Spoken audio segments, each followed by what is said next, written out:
What would you do if you came home after 10 years abroad and found your own daughter on her knees, cleaning the floor in a house you helped pay for, wearing an apron that called her the Hamilton Family Maid? How far can one father go, using only law, paper, and quiet planning to take his child back out of that role without lifting a hand in anger? Before we dive deeper into this story, I have one small request. Please subscribe, drop a like, comment, and hit that hype button to boost this channel so more people can discover these incredible stories. My name is Alan Grant, and 10 years ago, I packed a single suitcase and left my country to work abroad. I told myself that I was doing it for my daughter, Emma, and I believed that I would be gone for only a few years. One contract turned into another. The years slid by in a slow stream of airport gates, rented rooms, and long video calls that got shorter and shorter. I sent money home, signed documents by email, and kept telling Emma that everything I did was to give her a better future. When my last contract ended, I decided that I would not tell her I was coming back. I wanted to walk through the door like a normal father, not as a voice on a screen. The flight back felt strangely quiet. In the seat by the window, I looked at the small folder in my bag. Inside were printed copies of bank transfers, old trust notes, and the first house proposal that a banker had sent me years ago. At the time, it felt like a miracle. I could not buy my daughter the world, but I could help her and her husband into a solid house. I remembered how Emma had thanked me on a video call. She had tears in her eyes then and told me that she felt safe. I held on to that memory every time my back hurt from long shifts in the plant. On the plane now, I told myself that the long years abroad had been worth it. When we landed, the air in the airport smelled different from the country I had left. There were new shops, new signs, and new crowds. I walked slowly through the arrival hall with my old suitcase rolling behind me. Around me, families hugged and laughed. I watched fathers lift small children into their arms. For a moment, I felt older than my 58 years. Then I reminded myself that I still had time. My daughter was not a little girl anymore, but she was still my child.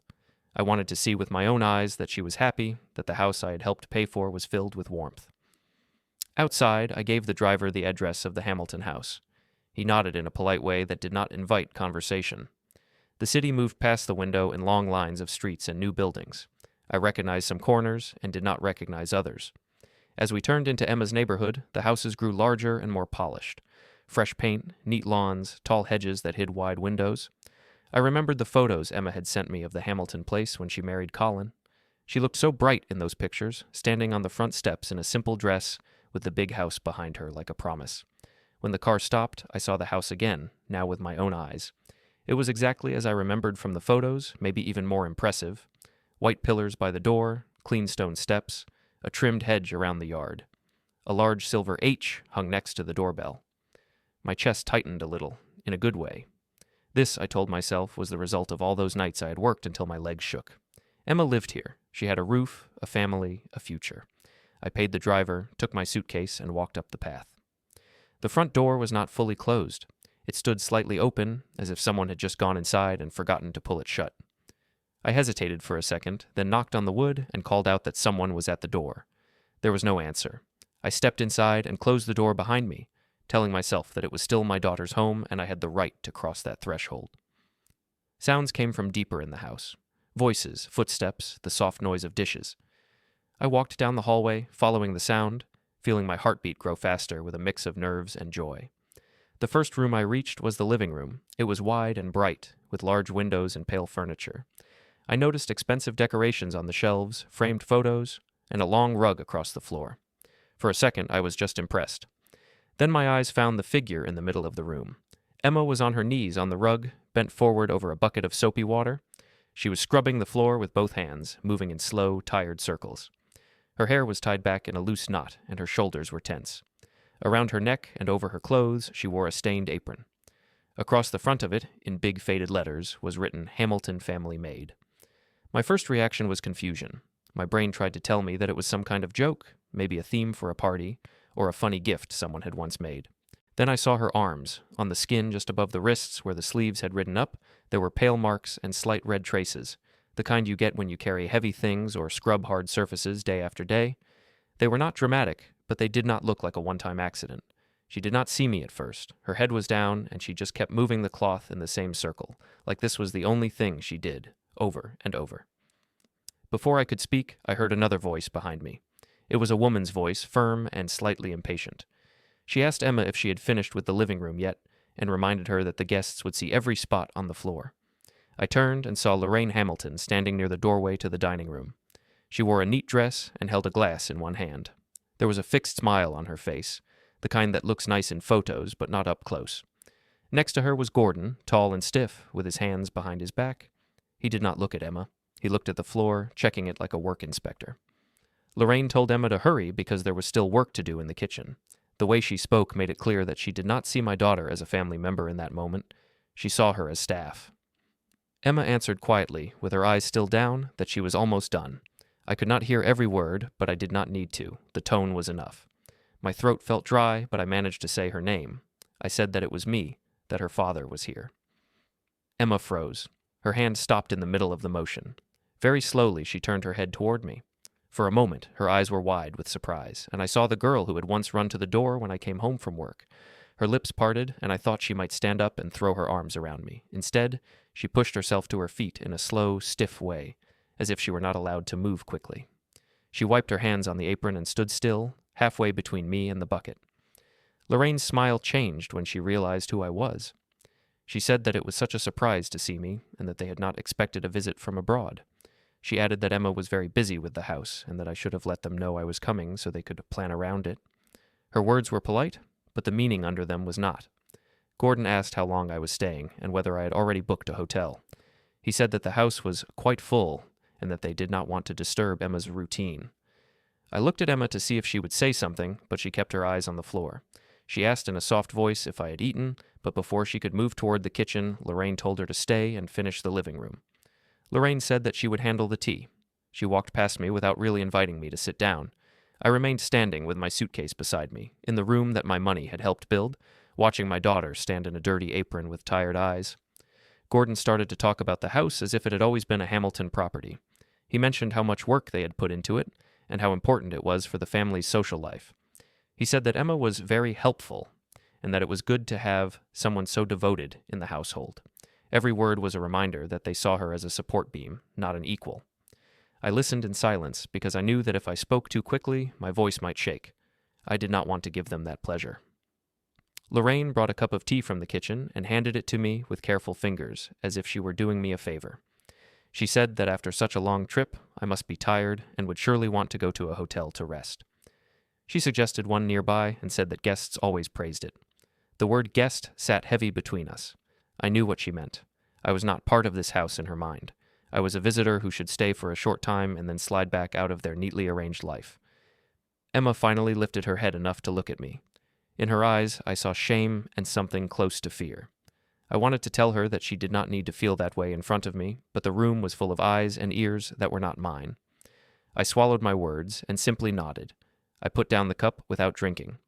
Gordon said that they had plans and that they did not want to disturb Emma's schedule. He added that she had duties in the house and also helped with some things for the family business. In the kitchen doorway, I caught a brief glimpse of a large calendar on the wall. Many days were filled with scribbles in Emma's handwriting. Next to some dates, there were initials for meetings and events. One word caught my eye before the door swung shut. Dinner. It was written in large letters across a day in the near future. I did not yet know what kind of dinner that would be, but the size of the word told me that it mattered to them. I stored that detail in the back of my mind without really knowing why. I knew that arguing in that moment would only push Emma deeper into the ground between them. So I said that I understood, that I did not want to disturb their plans. I picked up my suitcase again. My hand felt heavier on the handle than it had at the airport. Lorraine seemed pleased. She said that it was best for everyone, and that Emma had enough to think about already. She thanked me for stopping by, as if I had just dropped in for a short chat. I walked back down the hallway to the front door. Each step felt longer than the last 10 years. At the door, I turned once more and looked down the corridor. Emma stood near the bucket again, her shoulders slightly bent. For a second, our eyes met. There were 100 sentences in that single look. All the calls I had missed, all the messages that had become shorter, all the small changes that I had not seen from far away were suddenly present in one quiet moment. I wanted to tell her that I was not going back abroad, that I was here now, but my throat was closed. Outside, the evening light was starting to fade.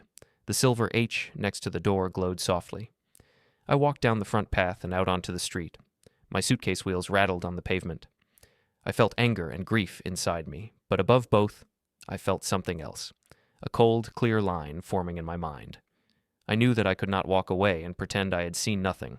I also knew that I could not storm back in and shout. That would only make them close ranks around Emma.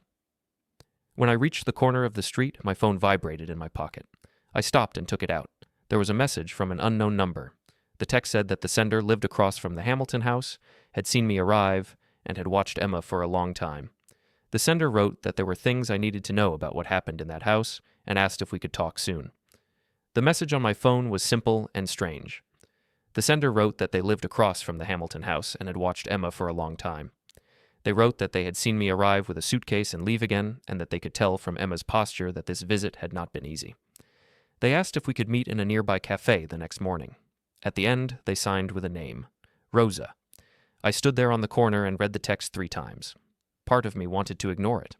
I was tired, and the day had already hit me harder than any long shift abroad. But another part of me felt that I could not turn away from any new piece of information about my daughter. I sent a short answer. I wrote that I would be at the cafe at 9 in the morning, and that I would be the man with the old brown suitcase. It felt a little strange to describe myself this way, but in that street, that was what I was.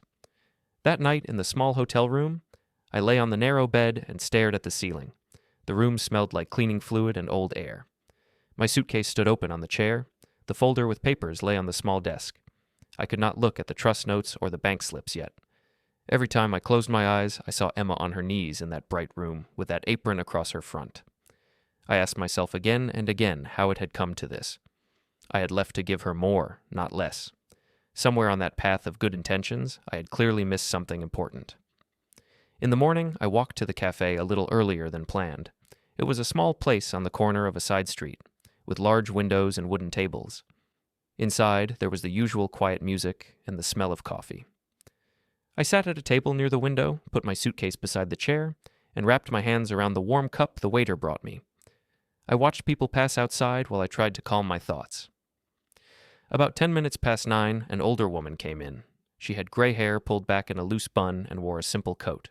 She looked around the room with quick, bright eyes, then saw my suitcase and walked straight toward me. She asked if I was Alan. I said that I was. She nodded and said that her name was Rosa, and that she lived in the house across from the Hamiltons. She sat down and placed a small notebook on the table without opening it. For a moment, she did not speak. She just studied my face in a way that felt careful, not rude. Then she said that she had watched my daughter carry this household on her back for years. She explained that she had wanted to contact me before, but never knew how, and that seeing me yesterday had pushed her to act. Rosa told me that, at first, when Emma moved into the Hamilton house, things looked normal.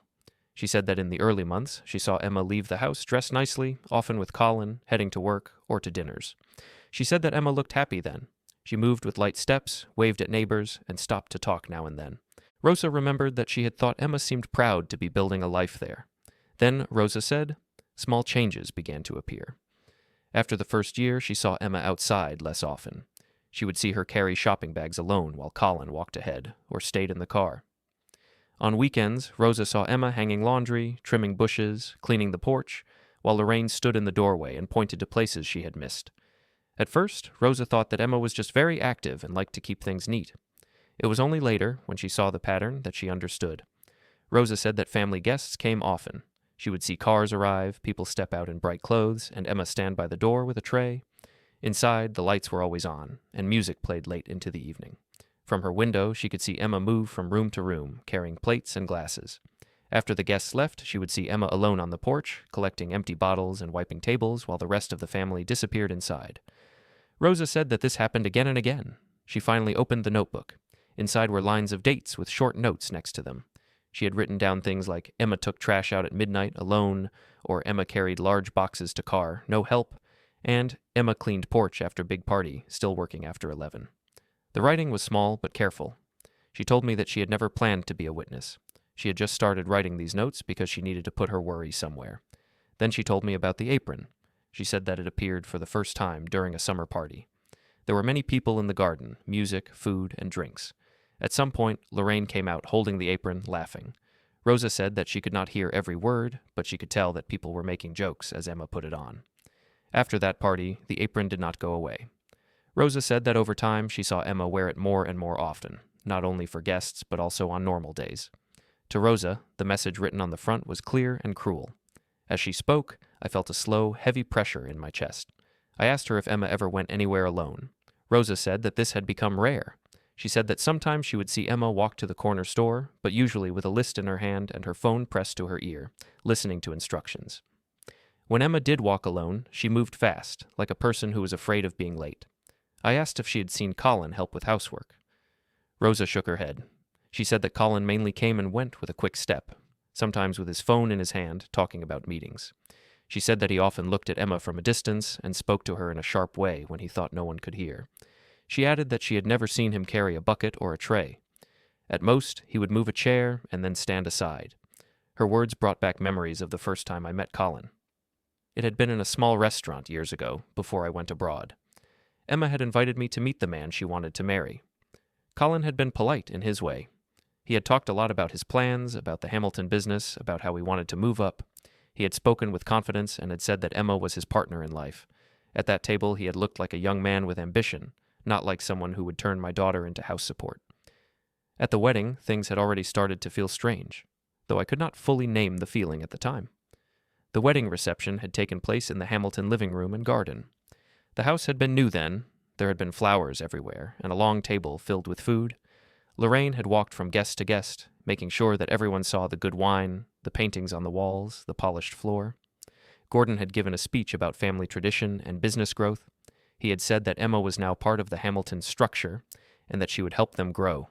At the time, I had taken those words as a formal way of welcoming her. I remembered how a banker had come up to me with a smile and talked about the house. He had said that with a small trust and some guarantees from me, they could secure a very good deal. He had told me that it would be a smart way to turn my work abroad into something stable for Emma. I had been tired from my job even then, and the numbers had moved past me like water. I had relied on his explanations and on Colin's promise that they would always treat Emma fairly. That day, I had signed the first papers that linked my money and my name to that house. Back in the cafe, 10 years later, I looked at Rosa's notebook and felt that old trust in my own decisions crumble. I asked Rosa if Emma had any friends who visited. She said that she had seen a few early on, but over time, those visits had stopped. Somehow there was always a reason why Emma could not go out, or why others could not come in. There was always a task, a family duty, a business detail that needed her attention. Rosa then took out her phone. She said that sometimes, when she saw things that worried her, she had recorded small clips from her window. She did not press play, but she showed me the dates and the small preview images. There was Emma carrying heavy bags up the steps. There was Emma wiping the porch rail in the rain. There was Emma standing by the door in the apron while guests walked past her without even looking. Rosa said that she had not known what to do with these clips, but that she had felt that one day someone might need them. I asked if Emma ever spoke to her directly. Rosa said that only once had Emma come close. One afternoon, Emma had stepped out to put out the trash. Rosa had greeted her from her gate, asked how she was, and mentioned that she used to see her walk more. Emma had smiled in a quick, tense way and had said that she was fine, just busy with family duties. Then, Rosa said, Emma had looked back at the house as if she was afraid she had already stayed outside too long. We sat in silence for a short moment. The noise of the cafe seemed far away. Rosa watched my face, perhaps waiting to see if I would break down or get up and run straight back to the house. Instead, I took a slow breath and asked her one simple question. I asked if she thought Emma was safe there. Rosa did not answer at once. She said that she did not want to use big words, that she was not a specialist, and that she did not see everything that went on behind those walls. But, she said, what she saw from her window did not look like a life of rest and respect. It looked like a life where one person carried too much while others watched. She said that she had seen Emma lose weight, move with less energy, and stand more and more with that apron on, even when no guests were present. Then Rosa mentioned something that made my skin prickle. She said that she had seen people in business suits visit the house more often in recent months. They would come with briefcases and stay in the dining room. Sometimes Emma would bring them coffee and documents. Rosa had also seen letters from a bank and from a company she did not know arrive at the Hamilton mailbox. She had a feeling that the house and the Hamilton business were now even more tied together than before. I asked her why she thought the Hamiltons had wanted me gone so fast the day before. Rosa said that in her opinion, they did not want me to see the routine for more than a few minutes. A long visit from the man whose name was linked to the house might create questions. They had probably told people that I was far away, that I had let go of things here. My presence did not fit into the story they had built around themselves. Rosa closed her notebook and folded her hands on top of it. She said that she did not want to push me, but that she had heard something in the neighborhood chat. Gordon had told another neighbor that they would soon have an important dinner at the house. At this dinner, he planned to make an announcement about the business and about some final formalities with the house. Rosa had a feeling that this meant more documents for Emma to sign, and maybe for me, if they knew I was back. As she spoke, my own memory of the large calendar in the Hamilton kitchen came back. I had seen the word dinner written in big letters on one of the days. Now it matched the rumor Rosa had heard. While we sat there, her phone buzzed on the table. She checked the screen and showed me a new message from the neighborhood chat. In clear text, someone shared a picture of an invitation. Hamilton family dinner and business announcement, next week at the house. Under the list of expected guests, my name was also printed. The days between the cafe meeting and the next week felt heavy and slow, but my mind did not rest for a second. I knew that I could not walk straight into the Hamilton house and point my finger at everyone. That would only give them time to close ranks around Emma and paint me as a jealous, tired man who did not understand how modern families worked. If I wanted to help my daughter, I had to see her clearly first, and she had to see me as more than a stranger who came back with judgment. With Rosa's help, I sent Emma a message. I did not write a long speech. I simply asked if we could meet in the park nearby. I told her that I wanted to listen, not to blame. For a few hours, there was no answer. I began to think that she would ignore me. Then, late in the evening, she wrote back. She said that she could come during a short break the next day, but that she could not stay long. She also asked me not to come to the house again without warning. The last line hurt a little, but I understood why she wrote it. She lived in a place where sudden moves brought trouble. The next afternoon, I sat on a bench in the park. It was a simple public park, with a small playground on one side and a few trees on the other. Children ran back and forth, and a dog barked in the distance. The normal life around me felt strange, because I knew that the talk ahead would not be light. I put my suitcase at my feet and kept my hands in my pockets so that I would not reach for her too quickly when she came. When Emma appeared, she walked fast, as if she was trying to make the most of every minute outside. She wore a plain coat and simple shoes. Her hair was pulled back in a quick knot, not in the neat style I remembered from her wedding photos. She sat down at the far end of the bench at first, leaving a small space between us, as if she still was not sure how close she was allowed to be to me. She told me that she had only half an hour. She said that there was still work to do at the house, and that Colin would notice if she was gone too long. I wanted to tell her that she did not belong to his schedule, but I held my tongue. Instead, I thanked her for coming and told her that I had seen her in the living room the day I arrived. I mentioned the apron, the bucket, the way Lorraine and Gordon had spoken to her. I asked if what I had seen was a one-time thing, or if it was her normal life. For a moment, she did not answer.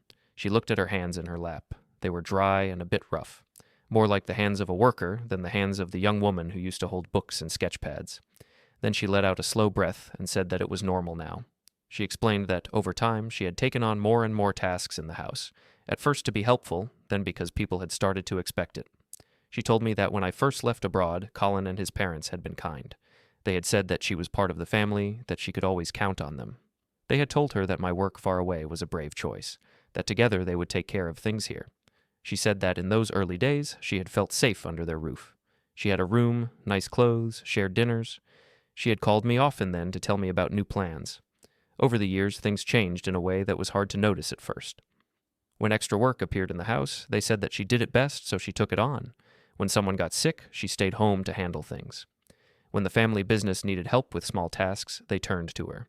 It was always presented as temporary, as something that would bring her closer into the center. Then, slowly, the center moved, and she stayed in place, carrying everything on her shoulders. She mentioned the apron in a quiet voice. She said that it had started as a joke at a party, just as Rosa had told me, and that everyone had laughed. She said that she had tried to laugh too, to show that she did not take it seriously, but the fabric had remained, hanging on a hook in the kitchen. Over time, when guests came, someone would always say that she should wear her apron because it was tradition now. Then one day, she had noticed that she put it on even when no guests were present because it was simply what she wore to work. I asked about the marks on her arms. She looked down and pushed up one sleeve, just a little, as if she was ashamed to let me see them. She said that they came from cleaning chemicals, from hot water, from carrying heavy boxes and crates. She insisted that no one had hurt her directly, as if she was trying to make me feel better. But she admitted that people in the house often handled her roughly with words, with pressure, with constant demands and reminders that she should be grateful for what she had. Then she spoke about money. She told me that after the wedding, all accounts were combined for simplicity. At first, she had a personal card, but slowly that card was used only to pay things for the house or for the business. She said that Colin controlled the main account and that the house bills, the food, and many other things moved through it. When she asked about savings in her own name, someone always told her that everything was shared and that the house itself was their investment for the future. She said that my name was sometimes used in these talks as if my work abroad was just one part of the big Hamilton plan. Hearing this, I felt both rage and shame. Rage, because my daughter had been pulled into a life where she worked without respect. Shame, because I had built some of the structure that allowed it, without seeing the risk. I asked her if she remembered the trust documents and the early plan for the house. She said that she did, but only in a vague way. She remembered standing next to Colin and the banker, watching me sign something. She remembered people saying words like safe, protected, and long-term. But she had never been the one holding the pen. I told her that I still had some of those documents, or at least copies of them, and that my name was on more than she might realize. I did not go into detail. I simply said that the situation with the house might not be as fixed as Colin and his parents claimed. She looked at me with a tired, doubtful expression. It was not that she wanted to disagree. It was that she had lived so long in their version of reality that mine sounded like a story from a faraway place. Emma then told me about the upcoming dinner. She said that Gordon had told her there would be an important announcement for the business and the family. She said that Colin had mentioned that my presence would be useful. She did not know exactly what that meant, but she felt that they wanted my signature on something. They had spoken about reassuring partners and banks, about closing a circle that started years ago when I helped with the house. I asked her one direct question. I asked if she trusted them to act in her best interest when they put papers in front of her. She hesitated, then answered with honesty. She said that she trusted them to protect the Hamilton name and the Hamilton business. She was no longer sure that this was the same as protecting her. That simple sentence was enough for me. Our time in the park ran out too fast. Emma said that she had to go back. Before she stood up, I asked her something else. I asked if she trusted me enough to let me look deeper into the old papers. I did not ask her to pick a side yet. I just asked if I could try to understand the base of this house and this life. She looked at me for a long moment, and I saw the child who used to bring me homework to check. Then she nodded. She said that if there was something strange in those documents, she wanted to know. After she left, I sat on the bench alone. My heart hurt, but my head felt strangely clear. I knew that my next step was not in front of the Hamilton door. It was in front of an office door with someone who could read numbers and terms better than I could. I needed a person who lived in the world of contracts, trusts, and property files. I needed someone who could tell me, in simple words, what I had really signed all those years ago. Back in my hotel room, I opened my suitcase and took out the folder I had carried from abroad. Inside were printed bank slips showing transfers for the house, scanned emails with early trust outlines, and notes from a banker who had once smiled a lot and used many terms I had pretended to understand. I spread them out on the small desk. To my engineering mind, they looked like a machine drawn on paper with missing parts. I could see lines and connections, but not the full mechanism. I thought of an old colleague who had once mentioned a lawyer friend who specialized in property and contracts.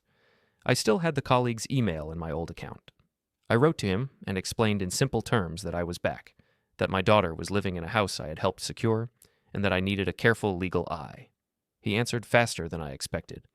He gave me the name and contact of a lawyer called Priya Shah and told me that she was precise and calm, and that she knew how to read all the fine print that made other people's eyes close. The next morning, I walked into Priya's office with my folder under my arm. The office was on the second floor of a plain building in the city center. Inside, it smelled of paper and coffee. There were files on the shelves and a plant in the corner that looked healthier than many people I had seen on my travels. Priya greeted me with a firm handshake and a clear gaze. She asked me to sit and to tell her the story from the beginning. I did not spare myself in that story. I told her about my decision to work abroad, about the wedding, about the house, about the banker who had spoken of a trust that would protect my daughter. I told her about the apron, the marks, the way the Hamiltons had spoken to me in my own daughter's living room. I told her about Rosa's notes and about the coming dinner. Then I placed the folder on the desk and admitted that I did not fully understand the structure I had helped build. Priya listened without interrupting. Sometimes she wrote down a word or circled a date on the documents. When I finished, she sat for a moment with her fingers on the file. Then she said that I had done one smart thing years ago, even if I had not understood its full power.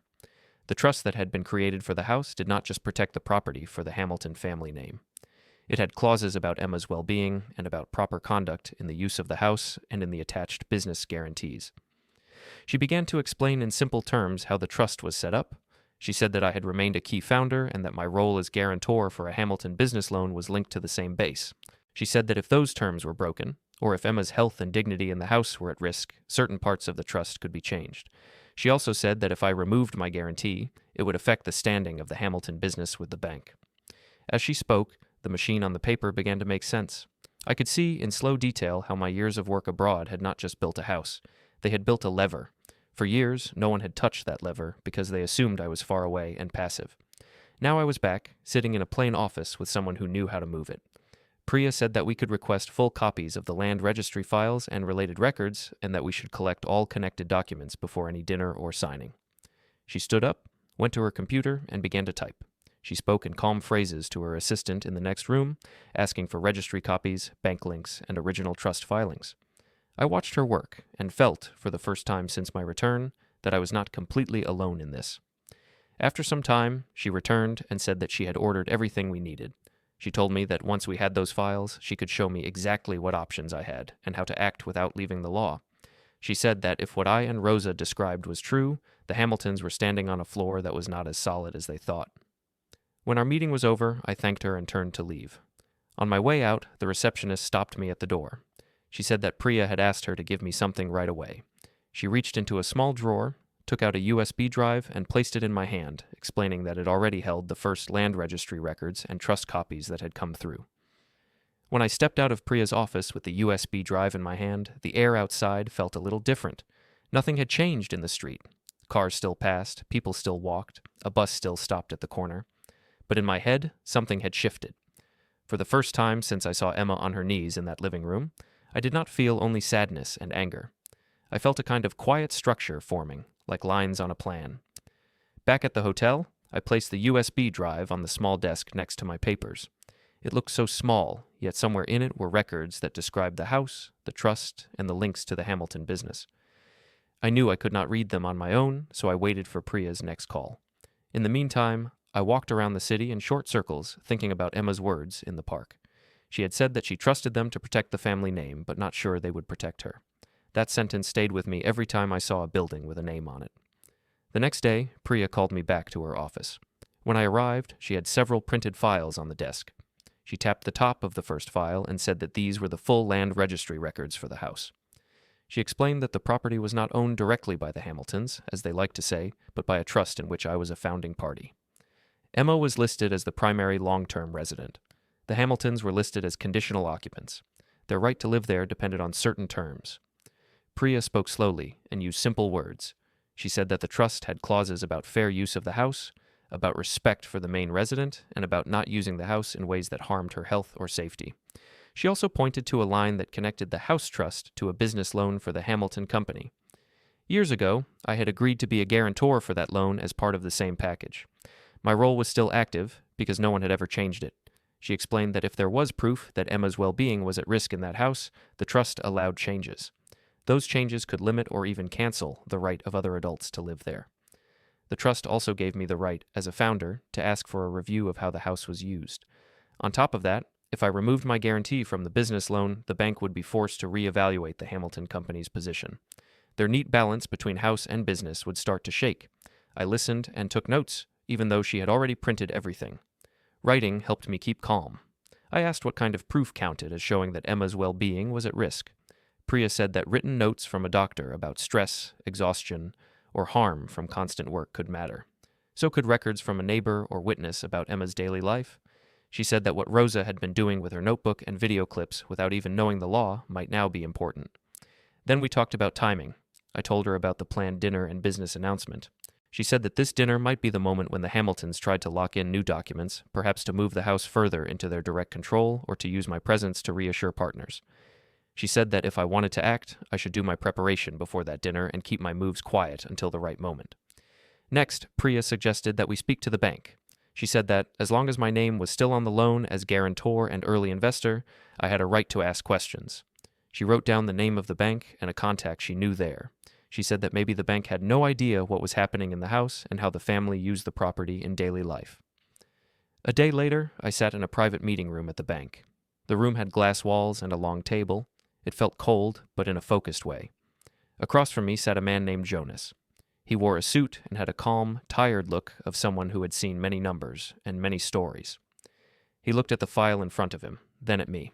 He said that, according to their records, I was indeed an original guarantor for a key Hamilton business loan. He said that my guarantee had helped the company secure good terms years ago, and that the house trust was part of the security package. He seemed surprised that no one had talked to me in a long time about this role. I told him that I had been abroad, and that I had trusted the family and the banker at the time. I asked what would happen if I decided to withdraw my guarantee now.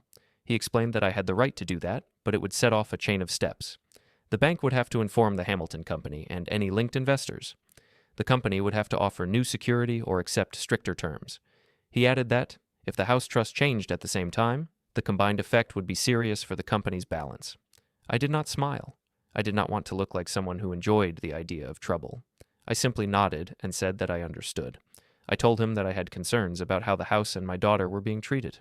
I did not go into every detail, but I told him enough so that he understood that this was not a game of anger. It was about real, daily life. Jonas said that sometimes people forget that behind papers and numbers there are real homes and real people. He did not promise me sympathy, but he did promise to follow the rules without bending them for anyone's image. We agreed that he would prepare the documents needed for me to withdraw my guarantee and adjust my early investor position. He said that these documents could be ready before the dinner, but that the formal notice to the Hamiltons and their partners would go out only when I confirmed. From the bank, I went to the notary and property registry office that Priya had chosen. The building was old, with high ceilings and quiet hallways. The notary was a methodical person with small glasses and neat handwriting. Priya joined me there. Together we went through the trust again, this time with the registry records in front of us. We drafted a change that would strengthen Emma's role as main resident and set clear conditions for any other adult in the house. Priya made sure that the language was simple and hard to twist. The changes pointed to a well-being clause that allowed action if Emma's health or dignity were harmed in the use of the house. The notary said that once these changes were filed and accepted, formal letters would be ready for delivery.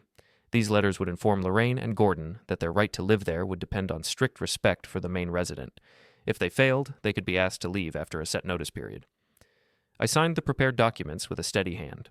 It felt different from the careless signing at the wedding years ago. This time, I understood that the lines on the paper were not just marks. They were tools. The notary said that the changes would be processed quickly. Priya asked that a set of formal letters be prepared, but held in a closed envelope until I said otherwise. She wanted everything ready, but not released yet. There was one more step that she insisted on. She said that, if we were going to use the well-being clause, we needed a clear, recent note from a medical professional about Emma's state. Not to show in public as a weapon, but as proof to attach to the trust file. Rosa's notes and videos were helpful, but a doctor's note carried a different kind of weight. So, a day later, I asked Emma to come with me to a local clinic. I did not tell her every detail of the plan. I only told her that I was worried about her health and that I wished for her to speak to a doctor, even if only once. She agreed, perhaps because she was tired in more ways than she allowed herself to say. In the hospital corridor, we sat on a bench together. It was not the same park bench, but the feeling of waiting was similar. People in white coats passed by, patients moved slowly in gowns, and the air smelled of disinfectant. Emma held her bag in her lap, her fingers tapping against it in a small, nervous rhythm. When the doctor called her name, she went in alone. I stayed outside. I watched the clock on the wall and counted the seconds in my head. I did not want to imagine every question and answer in that room. I knew that some of them would touch on things I could not fully fix with paper. Still, I sat there because that was where a parent should be. After some time, Emma came out. Her eyes were a little red, but her shoulders looked a bit lighter. The doctor followed her and spoke to both of us. In simple terms, the doctor said that Emma showed signs of stress, exhaustion, and physical strain from constant house and work tasks. The doctor said that this kind of life could lead to more serious problems if nothing changed. The doctor handed Emma a short written note that summarized these points for her record. Outside the office, Emma stood with the paper in her hand. She looked at me as if she was not sure what to do with it. I told her to keep one copy for herself and to let me hold another, with her permission. I explained that sometimes the world only listens when something is on paper with a stamp. She thought for a moment, then gently folded one copy and gave it to me. It was a quiet act of trust. Later that day, I brought the note to Priya. She read it carefully and attached it to the trust file. She said that this, together with Rosa's notes and the bank and registry records, formed a clear pattern. On her desk lay a neat stack: trust documents, land registry prints, bank loan links, neighbor notes, short video lists, and the doctor's note. To an outsider, it might have looked like just a pile of paper. To me, it looked like the skeleton of something solid. We spent an hour going over everything again. Priya explained how, on the day of the dinner, we could deliver the trust letters in person. She suggested that we also arrange for Jonas at the bank to send out the notice about my guarantee at the same time. That way, the Hamiltons would feel the combined effect in one wave, not in small drops they could quietly control. As we finished, Priya reminded me of one thing. She said that our plan must not turn into a scene of shouting. The purpose was not to trade insults. The purpose was to show, calmly and clearly, that the law and the structure of the trust were not on the Hamilton side anymore if they kept treating Emma as they had. She said that calm truth could hit harder than any loud word. I left her office feeling strange. On one hand, I was doing more paperwork and planning than I had in years. On the other hand, inside, things were very simple. I wanted my daughter to have a life where she was a person, not a tool. Every page we prepared was just a way to push the world a little closer to that. A day later, Emma and I went back to the hospital to pick up an extra copy of her note that the doctor had promised. In the corridor again, as we walked out together, her phone buzzed in her hand. She looked at the screen, and her face changed slightly. She turned the phone so I could see. There was an email with the subject line, Hamilton Family Dinner and Business Announcement. Below, it listed time and date. At the bottom, in clear letters, it said that attendance was expected from core family members, including her father, Alan Grant. On the morning of the dinner, I woke up before the alarm in the narrow hotel bed. For a few seconds, I did not remember where I was.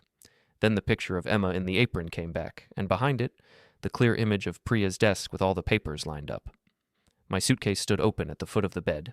On the small desk lay a simple checklist I had written by hand the night before. I had kept the points short on purpose so my mind would not get lost in details. The list had only a few lines. Trust changes signed, letters prepared but not delivered, bank guarantee ready to end on my signal, doctor's note attached to file, neighbor notes copied, USB drive stored with Priya. Next to the list, I had written 2 final points in larger letters. Keep calm and protect Emma, not my pride. Those 2 lines were there to remind me why I was doing all this. It was not to win an argument in front of people who cared about image. It was to open a door for my daughter. I went over the list again, slowly, with a pen in my hand. When I checked off each item, I did not feel any joy. I felt something closer to quiet readiness. The last box next to meeting with notary for final confirmation was still empty. That was my first stop. The notary office was as calm as before, with the same high ceiling and quiet air. The notary had kept his promise. A neat stack of letters waited on the table, each with the Hamilton name written in a formal way on the front. Inside each envelope, he explained, was a notice about the trust changes written in clear legal language. One letter was for Lorraine and Gordon, another copy would stay in the file, a third copy was prepared for any institution that needed proof. He said that once these letters were handed over, the changes would not be just lines on paper, they would be active steps that could not be ignored. Priya was there too, with her notes and her calm voice. She repeated the plan in a simple order. First, attend the dinner. Second, listen to what the Hamiltons wanted to announce and what they expected me to sign. Third, if they tried to use my presence to close their own circle, open the envelopes and present the truth that they had ignored. She reminded me that I did not have to shout. The letters and the bank's steps would speak louder than any raised voice if I used them at the right moment. She also told me that Jonas at the bank had prepared his side. He would wait for a short message from me during the dinner. Once he received it, he would send formal notices to the Hamilton Company and their partners about the end of my guarantee and the change in early investor status. The timing of those messages was important. They would land around the same time the letters in my hand were opened, like a bell ringing from 2 sides at once. The notary placed the envelopes and a small folder with official stamps into my hands. The folder was simple and gray. It did not look like something that could move a family out of a house and shake a business, but I knew better now. I put everything carefully into my bag. Priya asked me once more if I was sure I wanted to go through with this. I said that the only thing I regretted was not seeing clearly earlier. The path ahead was hard, but it felt straighter than the one behind me. Before going to the house, I called Rosa. I asked if she would be willing to come over in the evening, not to act, but to watch. She said that she had expected this call.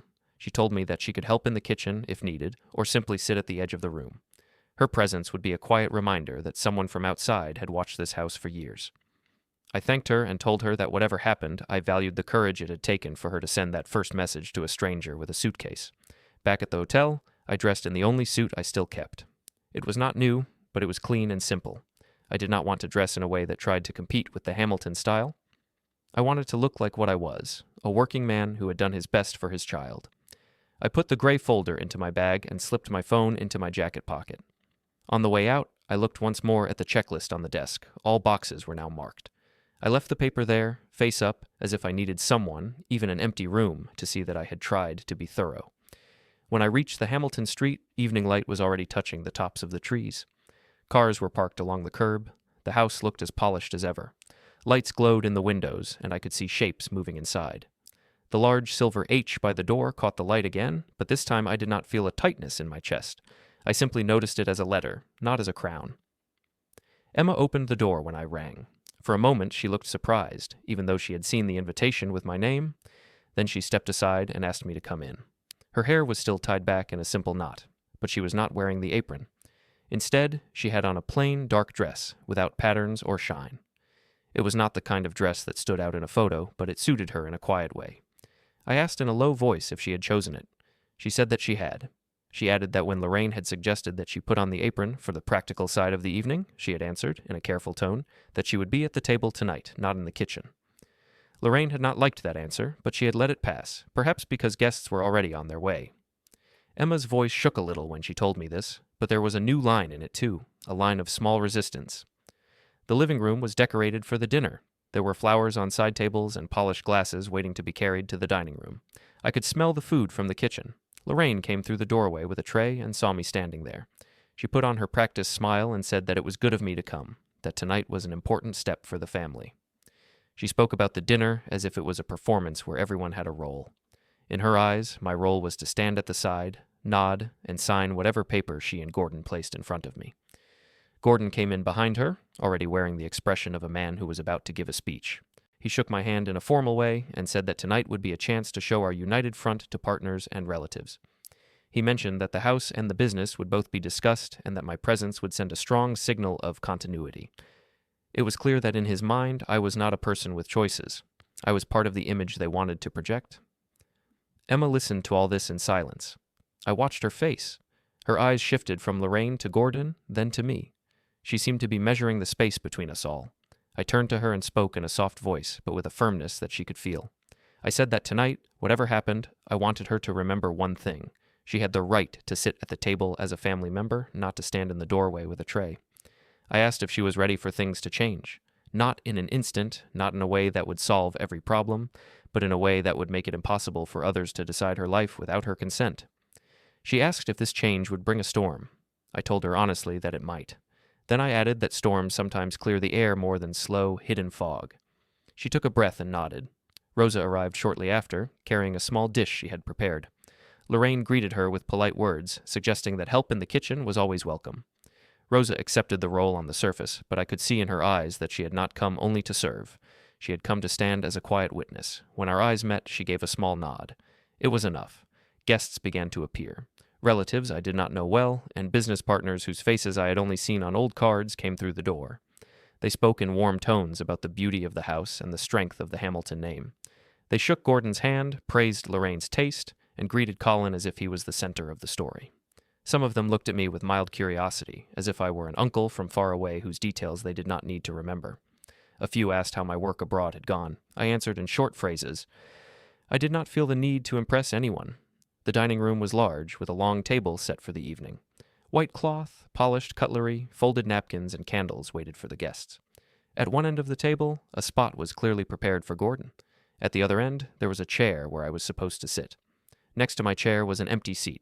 I understood that this was meant for Emma, but I also knew that if Lorraine had her way, Emma would spend more time moving around the room than sitting. Before everyone took their places, I pulled Emma aside near the doorway. I said that when the time came, I wanted her to sit next to me and stay there. I did not want her to vanish into the background as she had for years. She hesitated, then agreed. She said that if she walked away from the table tonight, it would not be by choice. As we moved to sit down, I placed my bag under my chair. Inside it, the gray folder rested with the sealed letters and copies of the documents. My phone lay on the table next to my plate, screen down. I had already told Priya that I would send a short message when I was ready. Jonas at the bank waited for the same signal. The guests settled. Plates of food began to appear. Emma did not bring them in. Other staff moved around the room, and Rosa quietly helped them. Emma sat by my side, her hands folded on the table. I saw Lorraine glance at her with a tight expression, but in front of the guests she said nothing. It was clear that she planned to handle any talk about roles later, in private. She did not understand that there would be no return to the old private rules after tonight. The room became a low sea of voices and clinking cutlery. At the head of the table, Gordon lifted his glass lightly to catch attention. The noise slowly settled into silence. He cleared his throat in the practiced way of someone who had given many speeches. He began to talk about family strength, about history, about how the Hamilton house and company had grown over the years. He spoke of new deals, new partners, and final signatures that would secure the next decade. I listened, but I also watched my phone out of the corner of my eye. I knew that somewhere in the city, Priya had our files ready and Jonas had his notices prepared. They were waiting for one small sign. Gordon's speech moved toward its peak. He said that tonight, with the help of old friends and loyal family, they would close a circle that had begun years ago with my work and support. Just as he raised his glass higher, ready to make the formal toast and point to the papers that would soon appear, my phone began to vibrate softly on the table. I turned it over and saw a short message from Priya on the screen. She wrote that all filings were confirmed, that the notary had processed the changes, and that the bank side was ready on my signal. Gordon lowered his glass when he heard my phone vibrate. I stood up, thanked everyone for inviting me, and said I needed to clear a small misunderstanding before any more speeches. I took the gray folder from my bag and slid the trust letters toward Lorraine and Gordon, then placed a copy of the doctor's note and Jonas's card beside their plates. On speaker, Jonas confirmed my guarantee was ended and that the house could no longer support their deal. The room fell silent as Emma's name, not theirs, appeared at the top of every page on the table.